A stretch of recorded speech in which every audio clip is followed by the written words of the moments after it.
संजीवनी annual meet 2024। आप लोगों ने मुझे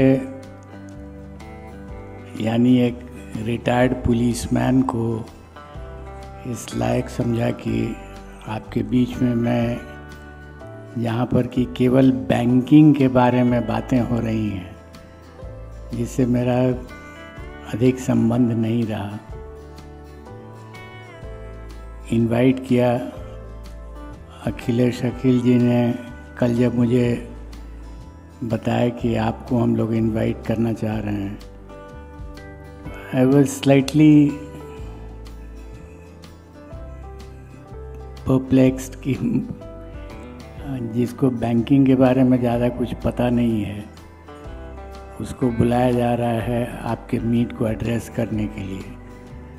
फिर भी मैंने तय किया कि नहीं, मैं बात करूँगा।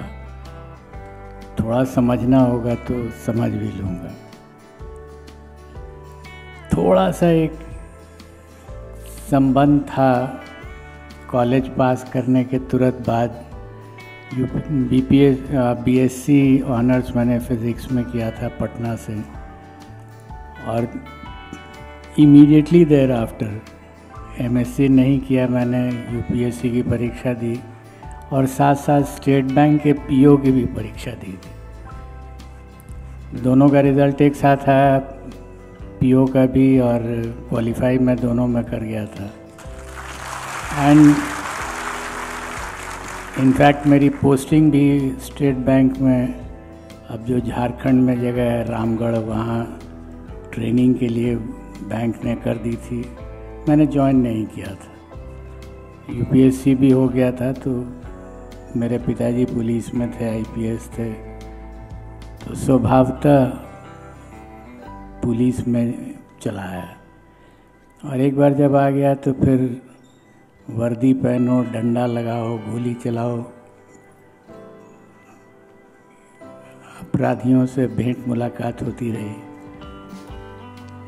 लेकिन जो ग्रामीण बैंकिंग, मेरे फील्ड की पोस्टिंग समाप्त हो गई 1990 में, तो जो मैंने फील्ड में बैंकिंग देखा सतही तौर पर, वो ग्रामीण बैंक था।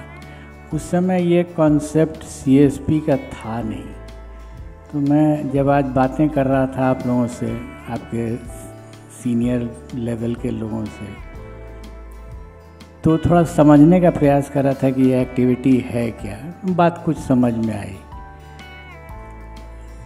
तो मैं पता करना चाह रहा था कि ये कैसे हुआ कि मैंने संजीवनी टाइप की संस्था 1990 के पहले देखी ही नहीं अपने फील्ड लाइफ में।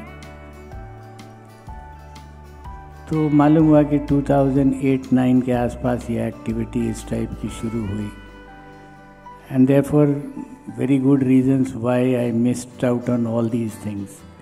But अब जब बात समझ में आने लगी है तो मैंने आपकी एक्टिविटीज़ को न केवल समझा बल्कि सराहा भी। उसको मन में लगा कि आप जो कर रहे हैं बड़ी चीज़ है कि इकोनॉमिक एक्टिविटी में अगर हर व्यक्ति इन्वॉल्व नहीं है, बहुत से लोग छूटे रह जाते हैं। उनको अगर हम इकोनॉमिक एक्टिविटी नेटवर्क में लाएं तो दोनों का फ़ायदा है। It's a win win situation for both. आपके जो कंज्यूमर्स हैं उनका भी और स्टेट का भी। स्टेट के डेवलपमेंट चैनल में उतना पैसा आ जाता है और जो कंज्यूमर्स हैं उनको भी फ़ायदा हो रहा है। I think you become a conduit for development between the people who have been left out of the economic network and the state. It's a big idea. अब मैं बैठे बैठे सोच रहा था कि क्या आप सिर्फ कॉन्ड्यूट ही हैं या कुछ आप उस रिएक्शन में पार्टिसिपेट भी कर सकते हैं। Are you just a post office जो एक एंड से पैसा उठा रहा है और दूसरे एंड पर जमा कर दे रहा है? या आप कुछ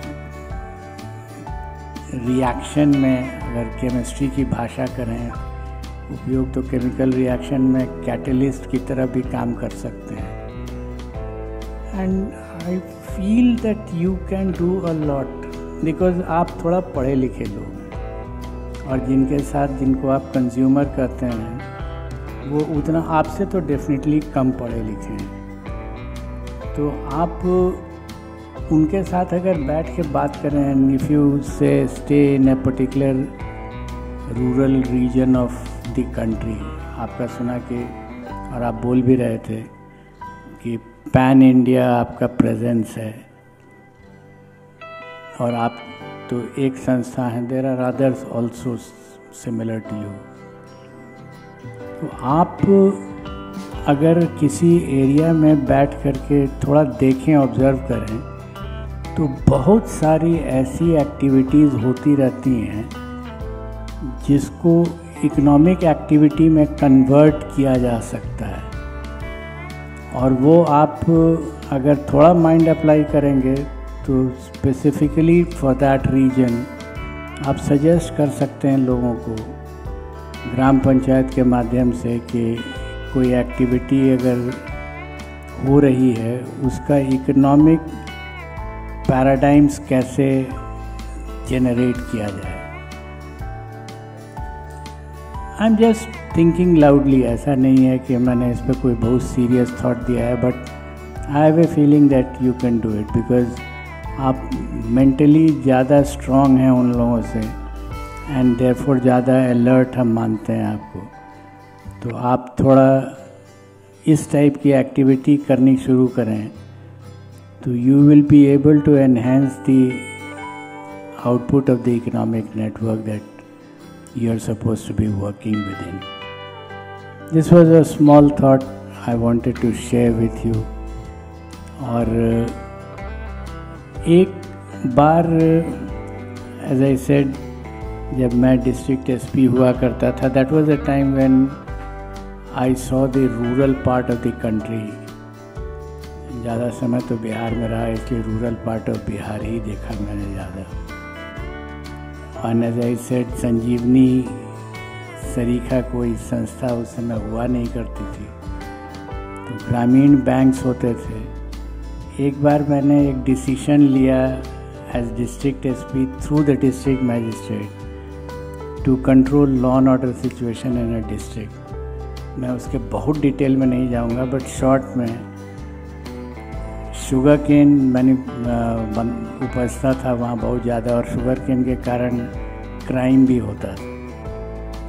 डिस्ट्रिक्ट कॉल पश्चिम चंपारण, अगर आप बिहार के लोग यहाँ अवगत होंगे, kidnapping and black money and वो एक अलग डायमेंशन है, and I am not here to talk on that dimension. तो हमने डिस्ट्रिक्ट मैजिस्ट्रेट से रिक्वेस्ट किया, ये मैंने अपनी किताब में डिटेल में लिखा है इसको, कि अगर हम एंटायर ट्रांजैक्शन, जो उस डिस्ट्रिक्ट में करीब 6 शुगर मिल्स था, मेजर इकोनॉमिक एक्टिविटी होती थी starting from let's say November to मार्च, जब गन्ना कटता था और फिर गन्ना बिकने चला जाता था, मिल को चला जाता था, मिल पेमेंट करता था फार्मर्स को। एंड आई फाउंड कि ये economic activity was leading to crime.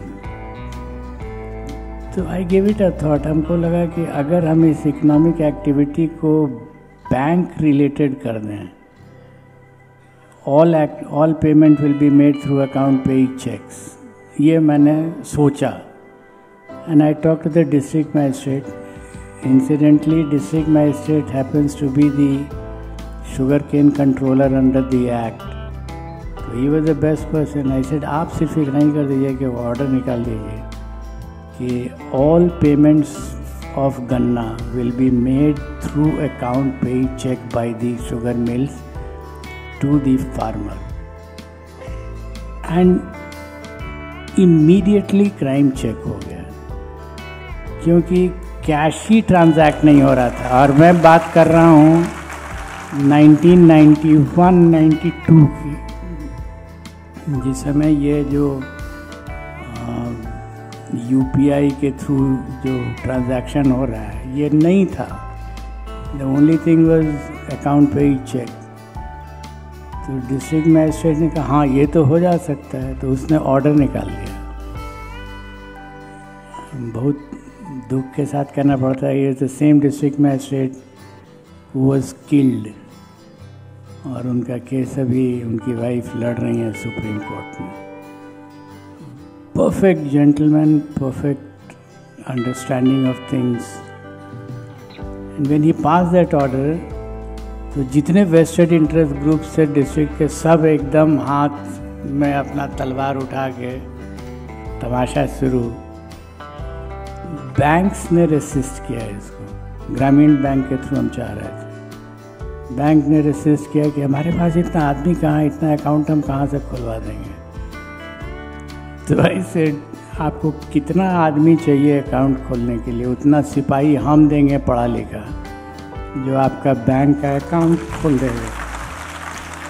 जो अभी अकाउंट खुलवाया जा रहा है वो एक्सरसाइज हमने 91 में किया, और when I put my foot down they knew कि अब कोई ऑप्शन नहीं है, ये आदमी ये DM और SP मिल के करा देगा। We got it done, and क्या चेंज आया एकदम। हाथ में पैसा ही नहीं है, क्राइम क्या कीजिएगा। और पहले था कि 10,999 रुपया अगर उसका पैसा बनता है तो शुगर मिल 10,000 देता था, 999 तो देता ही नहीं था, काउंटर ही से नहीं मिलता था। और जो 10,000 मिला पॉकेट में रखा और अपने गांव जा रहा है, रास्ते में वेलेट हो जाएगा, लूटेड, तो गया तो उसका पूरा। Everything was stop. 10,999 है तो 10,999 उसको चेक में मिल जाएगा, एंड जो पैसा कुछ नहीं ले जाना है, जब ज़रूरत होगी तो मिलेगा। Why I am saying this is, banking system can have ramifications in so many ways that आप भी नहीं इमेजिन कर पाएगा। मैं इमेजिन कर पा रहा था एज ए डिस्ट्रिक्ट SP कि बैंकिंग का क्या इम्पैक्ट पड़ सकता है। I just give you an example. बहुत ज़्यादा मैं डिटेल में नहीं आना चाहता हूँ, मेरे लिए भी लर्निंग कर्व था ये, and I am very thankful to Akhil ji कि उन्होंने मुझे ये मौका दिया आपसे मुखातिब होने का और समझने का, सोचने का। At my age, when I have completed the entire practical life that I had to lead. Thank you very much.